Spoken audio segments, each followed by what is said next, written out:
ខ្ញុំត្រូវបានលោហានមកក្រាបគ្នាបានចាប់ខ្ញុំយកទៅដាក់នៅក្នុងឆ្នាំងភ្លើងមួយទុកដុតខ្ញុំហើយឆ្នាំងនេះពិតជាមានកម្ដៅក្តៅខ្លាំងមែនតើដោយសារតែខ្ញុំគឺជាស្បែកដៀកមិនអាចដុតឆេះងាយៗទេចឹងហើយបានគេយកខ្ញុំយកទៅដាក់នៅក្នុងឡមួយដុតខ្លាំងមែនតើដីកម្ដៅនៅក្នុងឡនេះប្រហែលជា80,000,000អង្សាសេដែរណោះហើយមិនមែននៅសុកខ្ញុំត្រូវបានលោហានមកក្រាបនេះចាប់ខ្ញុំទៅដាក់នៅក្នុងឆ្នាំងមួយនេះទេវាមានរឿងដើមហេតុរបស់វាចឹងហើយខ្ញុំនឹងនាំអ្នកនរគ្នាទៅមើលដើមហេតុដំបូងដែលខ្ញុំមានតួនាទីមួយគឺការការពារទូកដែលកំពុងតែបើកទៅមុខនេះគឺជាទូក Hunter ទូកនេះគឺ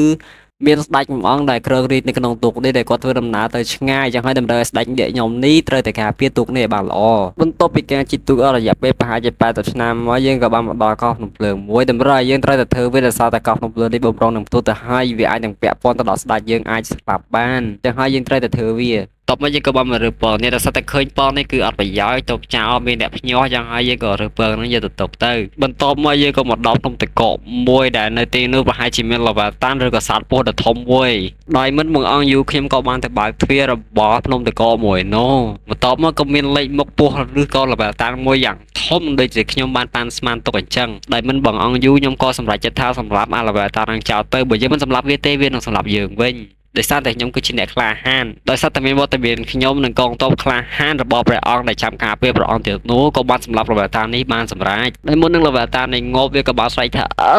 បន្ទាប់មកវាក៏ទម្លាក់សកាមួយចំនួនយកមកឲ្យយើងដើម្បីយកទៅទុកលក់បន្ទាប់មកយើងក៏ដឹកបេះដូងមកវាយកមកដាក់ទីក្រុងមួយឈ្មោះថាហៃតារ៉ាហើយនៅទីនោះក៏មានលោហានមកក្រាបនាគមួយដ៏ខ្លាំងខ្លាដែលគាត់បានដឹងថាខ្ញុំបានទៅសម្លាប់លវតាដែលនោះគឺជាតំបន់ហាមឃាត់ហើយគឺជាសត្វកម្រមួយដែលគេមិនឲ្យសម្លាប់នោះទេដោយសារតែមូលហេតុទាំងអស់នេះហើយទៅធ្វើឲ្យខ្ញុំបានខ្លាចទៅជាសត្វនេះដោយសារតែគាត់ជប់ខ្ញុំបានទៅខ្លាចទៅជាសត្វនេះបន្ទាប់មកគាត់ក៏ចាប់ឃុំខ្ញុំនៅក្នុង